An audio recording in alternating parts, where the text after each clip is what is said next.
Kitab Bilangan pasal ke-27 dengan perikop atau judul Hak waris bagi anak-anak perempuan. Pasal 27 ayat ke-1, kemudian mendekatlah anak-anak perempuan Sela Fehat bin Hefer bin Gilead bin Makir bin Manasye dari kaum Manasye bin Yusuf. Nama anak-anaknya itu adalah Mahlah, Noah, Hogla, Milka dan Tirsa.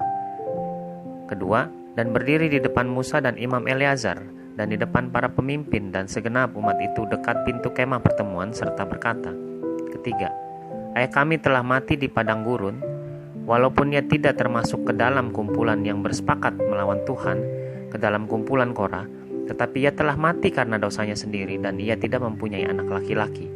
Keempat, mengapa nama ayah kami harus hapus dari tengah-tengah kaumnya? Oleh karena ia tidak mempunyai anak laki-laki, tanda tanya. Berilah kami tanah milik di antara saudara-saudara ayah kami. Kelima, lalu Musa menyampaikan perkara mereka itu ke hadapan Tuhan. Keenam, maka berfirmanlah Tuhan kepada Musa. Ketujuh, perkataan anak-anak perempuan Zela Fehat itu benar. Memang engkau harus memberikan tanah milik pusaka kepadanya di tengah-tengah saudara-saudara ayahnya. Engkau harus memindahkan kepadanya hak atas milik pusaka ayahnya. Kedelapan, dan kepada orang Israel engkau harus berkata, apabila seseorang mati dengan tidak mempunyai anak laki-laki, maka haruslah kamu memindahkan hak atas milik pusakanya kepada anaknya yang perempuan. Kesembilan, apabila ia tidak mempunyai anak perempuan, maka haruslah kamu memberikan milik pusakanya itu kepada saudara-saudaranya yang laki-laki. Kesepuluh, dan apabila ia tidak mempunyai saudara-saudara lelaki, maka haruslah kamu memberikan milik pusakanya itu kepada saudara-saudara lelaki ayahnya. Ke-11, dan apabila ayahnya tidak mempunyai saudara-saudara lelaki, maka haruslah kamu memberikan milik pusakanya itu kepada kerabatnya yang terdekat dari antara kaumnya, supaya dimilikinya. Itulah yang harus menjadi ketetapan hukum bagi orang Israel, seperti yang diperintahkan Tuhan kepada Musa. Ayat ke-12 dengan perikop atau judul Yosua mengganti Musa. Ayat ke-12, Tuhan berfirman kepada Musa, naiklah ke gunung Abarim ini dan pandanglah negeri yang kuberikan kepada orang Israel.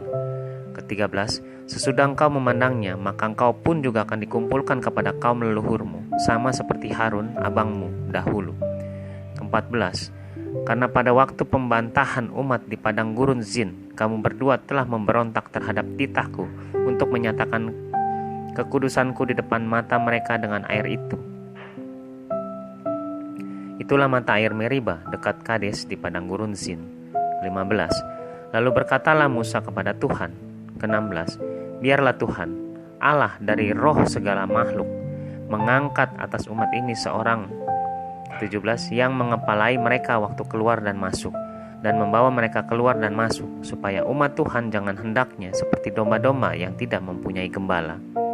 18, lalu Tuhan berfirman kepada Musa, ambillah Yosua bin Nun, seorang yang penuh roh, letakkanlah tanganmu atasnya.